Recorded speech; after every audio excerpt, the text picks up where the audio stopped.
Katavi ni miongoni mwa mikoa inayokuwa kwa kasi kubwa. Mkoa huu unasifika kwa shughuli za kilimo na ufugaji. Kwa mujibu wa sensa ya mwaka 2022, mkoa wa Katavi unakadiriwa kuwa na wakazi wapatao zaidi ya milioni 1. Ongezeko hili la watu limepelekea kuibua changamoto ya ukosefu wa ajira hasa kwa vijana, hali ambayo imepelekea baadhi yao kubuni njia ya kujipatia kipato ili kujikimu katika maisha. Waswahili husema mchagua jembe sio mkulima. Usemi huu umewekwa wazi na vijana wanaojulikana kwa jina la Transcargo, wanaojishughulisha kushusha na kupakia magunia ya mchele katika kata ya Mpanda Hoteli, manispaa ya Mpanda, mkoani Katavi. Karibu kwenye makala hii ambayo ina lengo la kuelimisha jamii kuondokana na dhana ya kuchagua kazi, ambapo kwa leo tutawazungumzia vijana kutoka kikundi cha Transcargo ambao wamedumu kwenye kazi hii kwa kipindi cha miaka 8.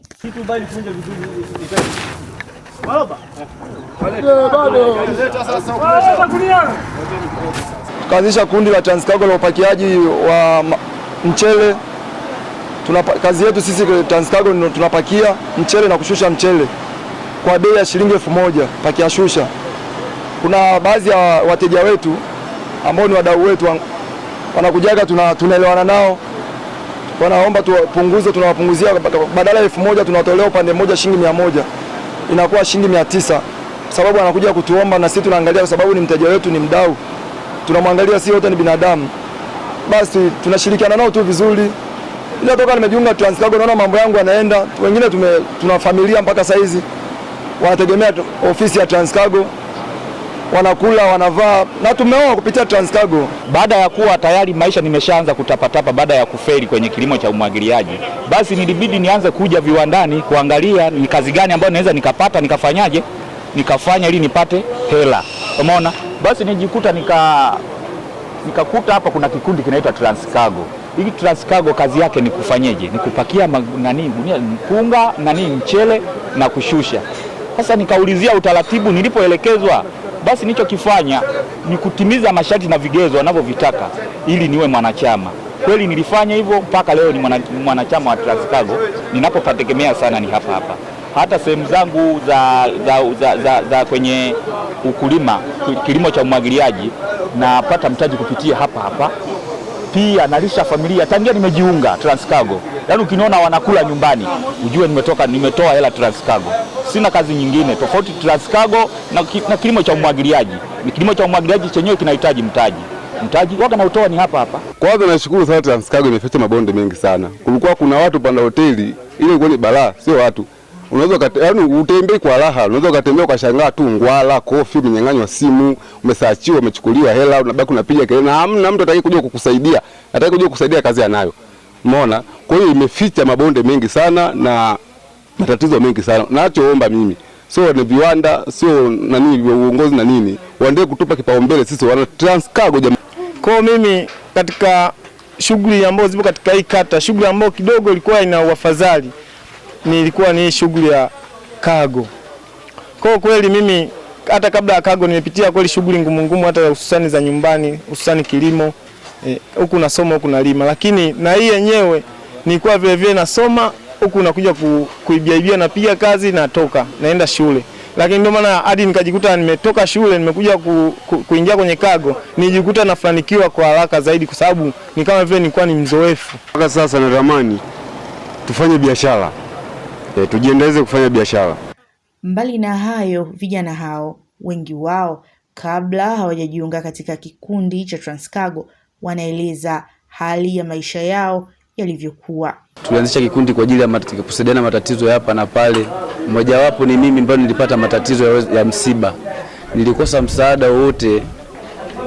Nikakosa sehemu yote ya kwenda kulia shida labda nitasaidiwaje, lakini vijana ambao nilikuwa nao hapa waliweza kutengeneza mazingira mazuri, wakanipa msaada, nikaweza kufanyaje kwenda msibani. Nilipofika msibani, wenyewe kuangalia michakato kubaki, wasema kama tumeweza kusaidizana kwa huyu mmoja, tutaweza kusaidizana hata kwa wote. Ikabidi wakatengeneza kikundi wakakipa jina hicho hapo Transcargo, na kweli mpaka sasa tunaishi vizuri, tunasaidizana safi. Ukiwa na shida magonjwa wanasimama kundi kama kundi, mwanachama anaweza akalazwa, linasimama kundi kama kundi. Ndani kipindi cha masika naenda kufanya kazi vibaruani kwa Mbugani, napiga kazi narudi, familia yangu inaendelea kuishi kama kawaida na mke wangu anaendelea kula kama kawaida. Basi kuna sehemu moja hivi station hapo kulikuwa kuna kazi anajiuza magunia, ikaonekana mwana anaweza kufanya ile kazi, anaruhusiwa kwenda kufanya kazi na atapata hela vile vile. Basi nikawa natembea hapo na station nafanya kazi, napata hela na familia inaendelea kula kupitia hiyo kazi. Basi tulitengeneza kitu kimoja pale, maana mwanzo tulikuwa tunagombania uhuru kwa maana sisi tujenge tupate nafasi ya kufanya kazi, sio tunasetiwa, maana tulikuwa tunashama kusetiwa. Kuna kujaza bewa tani 40 unaweza kupewa sengine 2000 3000, yani kutokana na mtu aliyekuweka. Kama hana huruma anaweza kukupa 2000, kama ukikweli mimi nashinda tu kueleza mapenzi asili nini, akimpa 5000 mimi ndani nakosa la, na wakati kila siku mimi najitutumua na saga unga, na hakikisha unga ndani upo.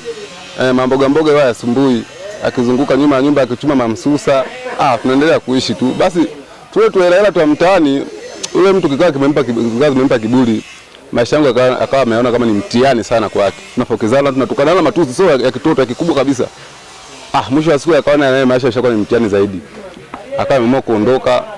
Wakati anaondoka aliniambia kabisa kwamba mimi naenda nyumbani kuishi. Faida kikweli niliyopata ni nyingi sana. Sasa hizi sina mawenge kwanza ya kuhusu kuzurura na kutangatanga kwa utafutaji. Nimetulia Transcargo.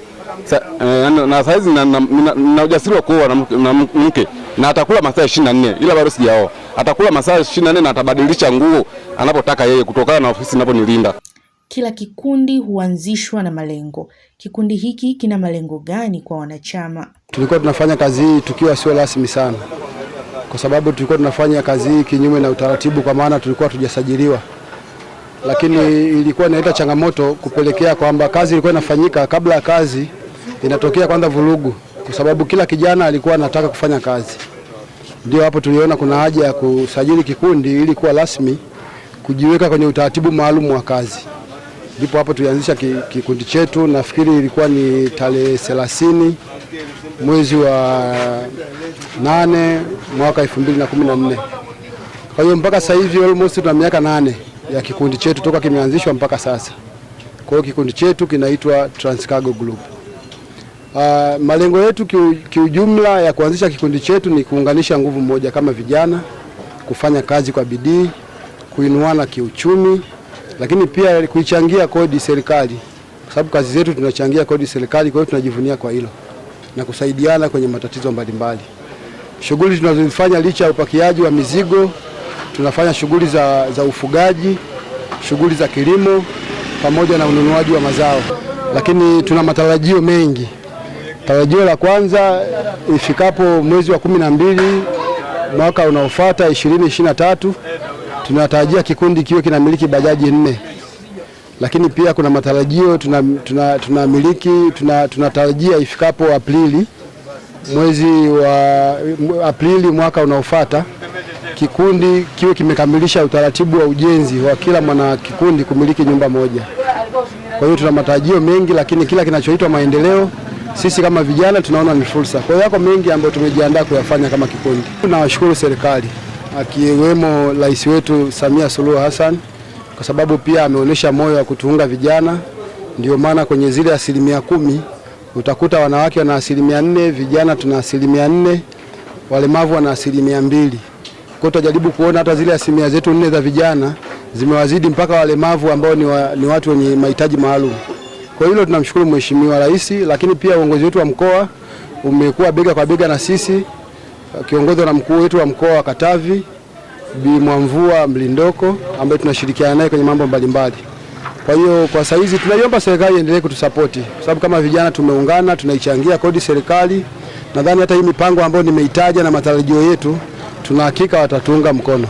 Na nyumba yenye msingi bora ni ile yenye mihimili isiyoyumba.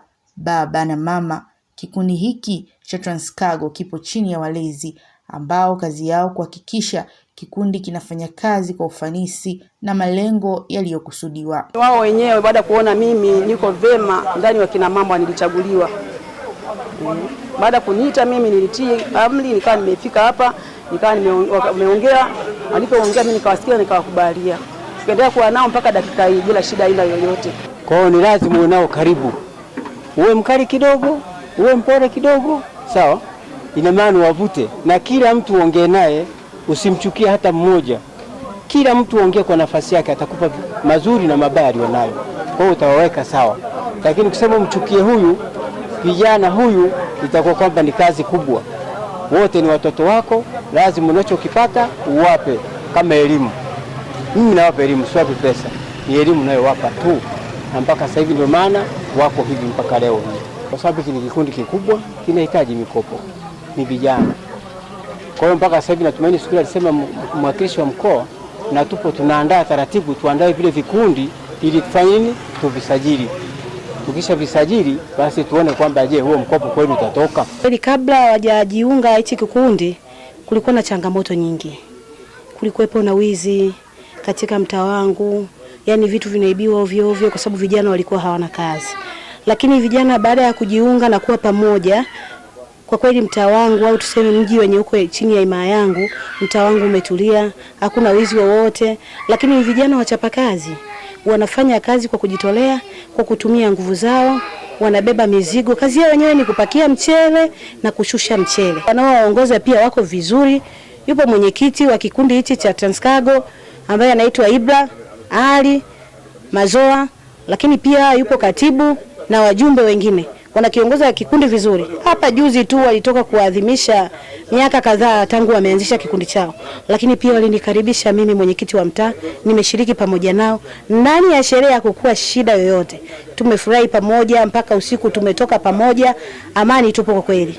Ninajisikia faraja kuwa na kikundi kama hichi, lakini sio kwamba wako peke yao. Nina vikundi vingine wapo wanaopakia mahindi kwa sababu mtaa wangu ni mtaa wenye viwanda. Una viwanda ambao vinakoboa nafaka na kusaga nafaka, vinachuja mafuta ya alizeti na ya karanga. Kwa hiyo nina vijana vikundi vingine, lakini kikundi hichi ni kikubwa zaidi tofauti na vikundi vingine. Hivi vingine ni vidogo. Watu maisha hizi kazi tukiwa vijana wakiwa hawana kikundi kile cha nini cha ubebaji wa mizigo, ikafikia uharibifu kutoka tunaibua mizigo sana mashineni, na uharibifu tu wa maeneo hayo. Uwezo ukapita saa 3 ukiwa unatuhela lazima wakuvamie. Diwani aliyekuwepo ni Kigwambasa ndio akaamua kwamba waweke kikundi cha upakiaji wa mizigo, wao wanapata kipato chao cha kila siku. Tumeanzisha hilo, kwa kweli hilo zoezi la wizi likawa limeisha. Kazi zetu zimeenda vizuri. Wenyewe wakawa wanapakia michele iliyokobolewa, wengine wa mashineni wanachukua mipunga ambayo inaletwa kutoka vijijini ambayo ni mipunga. Naona kwa maendeleo, kwa ushirikiano nao tumeendelea nao vizuri tu. Hakuna shida iliyotokea. Labda tu changamoto tu imetokea ya haya mazao kuwa yamewekewa vigezo vingi, wilaya ilivyojikata ya Mpanda ikawa wilaya nyingine ya Tanganyika. Kwa hiyo tumewekewa vikwazo, mipunga mjini ikawa ina shida haifiki. Kwa hiyo ndio changamoto imekuwa, ushuru umekuwa mara 2. Ulipie Tanganyika uje ulipie na huko manispaa. Kwa hiyo ndio changamoto tulionayo, lakini kwa vijana wameendelea nao vizuri kabisa, hakuna shida. Labda changamoto tu ya mazao ndio yanaishia wilaya ya Tanganyika. Kwa haya yote kuna haja vikundi kujifunza jambo kutoka kwa Transcargo, ambapo mbali na kupata kipato cha kima cha chini shilingi 1000 kwa kila gunia, wamekuwa wakihifadhi pesa zao na sasa kufanya maendeleo. Tumeanza na watu 30, ni kwamba kulikuwa hamna wajumbe wa kamati ya maendeleo. Lakini kufikia paka saizi kumekuwa na kamati ya maendeleo, na kuna maendeleo baadhi ambayo paka saizi yameshapatikana. Hususan kuna moja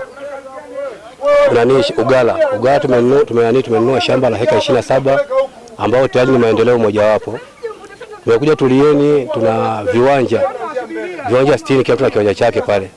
Na saizi hapa tuna mpango wa kujenga kila mtu. Na saizi kuna viwanja tayari vimeshapimwa, tayari tumeweka taratibu ya kuanza kujenga, na tofali zipo, tofali 40. Na vile kuna viwanja viko vingine Milala vya wanachama wote 60. Na kuna viwanja vingine vipo huko kampuni, vyote kwa ajili ya wanachama. Yote hiyo mimi nashukuru tu kwa uongozi uliopo saizi. Ni uongozi ambao umejikita sana kwenye swala la maendeleo.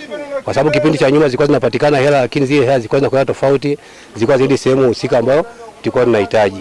Lakini kutokana na uongozi ulivyotulia saizi na umeelewana na umekuwa ni uongozi bora, kuna vitu vikubwa ambavyo saizi vinafikia mahala mpaka hadi kushawishi jamii kule nje sehemu waliko, watamani wenyewe kuja kujiunga pamoja na sisi Unaona, kwa hiyo tunawakaribisha wasije wakajisikia vibaya kwamba labda si hatuwahitaji. Tunawahitaji, lakini ni nguvu yao tu. Mimi nilikuwa naomba sana wadau watushike mkono, kwa sababu tuna wadau walio wengi, hususani wenye mashine, viwanda vya mashine.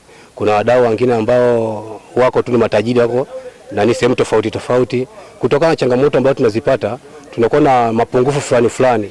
Kwa hiyo ina maana wale wanapopatikana wadau, kuna vitu ambavyo tunaweza kutushauri tukaendeleza tukafika juu zaidi, tofauti na pale ambapo tulikuwa tumefikia sisi. Maendeleo haya ndiyo chachu iliyompelekea mkuu wa mkoa Katavi Mwanamvua Mrindoko kuvutiwa na vijana hawa kwa namna walivyothubutu kujiajiri kwenye kazi hii. Kwa kuanzia, naomba mimi niwape tofali 20,000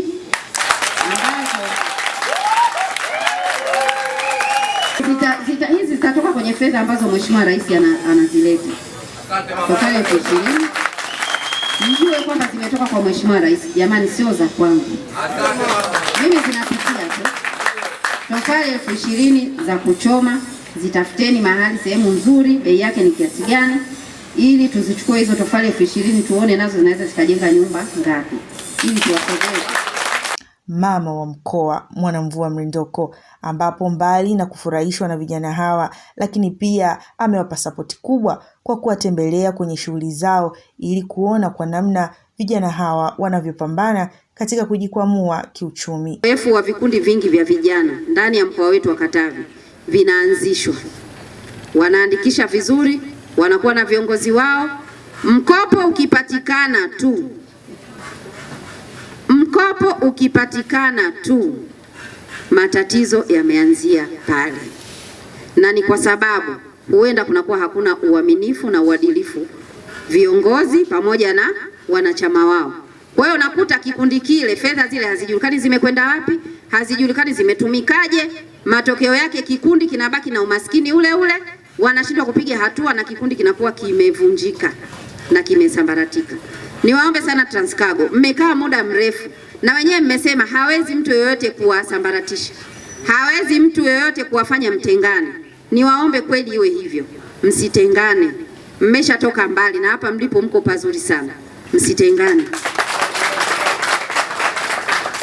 Endeleeni kuwa waadilifu, nidhamu mlizojiwekea msimamiane vizuri kuhakikisha kikundi hiki hakiharibikiwi. Kwa hiyo mimi hilo ni ombi langu la kwanza kwenu, kwamba mambo mazuri yote tuliyoyasema hapa, kama mtasambaratika tutashindwa kuwasaidia na tutawaacha, tutakwenda kwa wengine. Kwa hiyo mimi nimesema tunataka kwenda na nyie, twendeni pamoja, endeleeni kuwa kikundi, endeleeni kuzingatia katiba pamoja na sheria nyingine za nchi ambazo zinafanya nyie mwe kikundi. Mheshimiwa Rais ameweka utaratibu mzuri.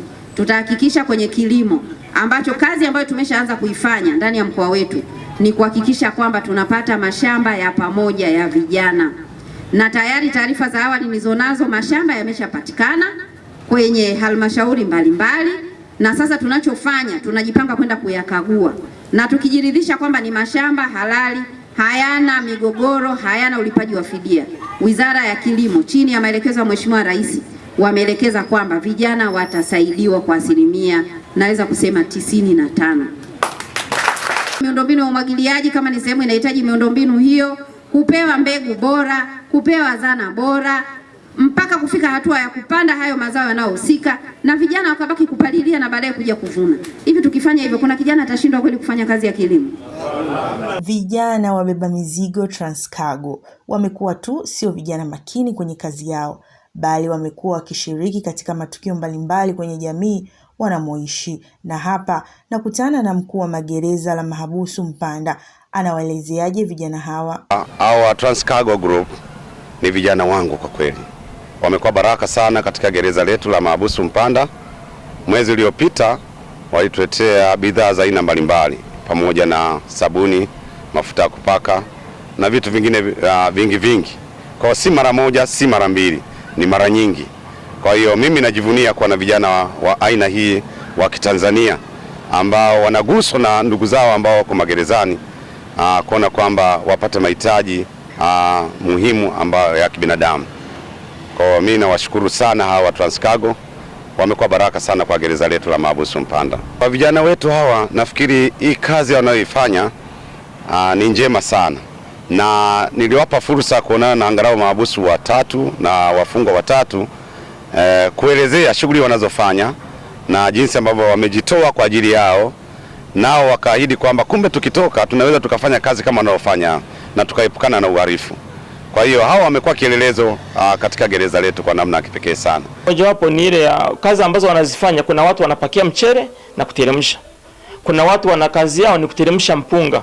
Kuna watu kazi yao ni kuteremsha mahindi na kupakia. Lakini kuna watu kazi yao ni kuteremsha nafaka, kwa maana ya maharage ya.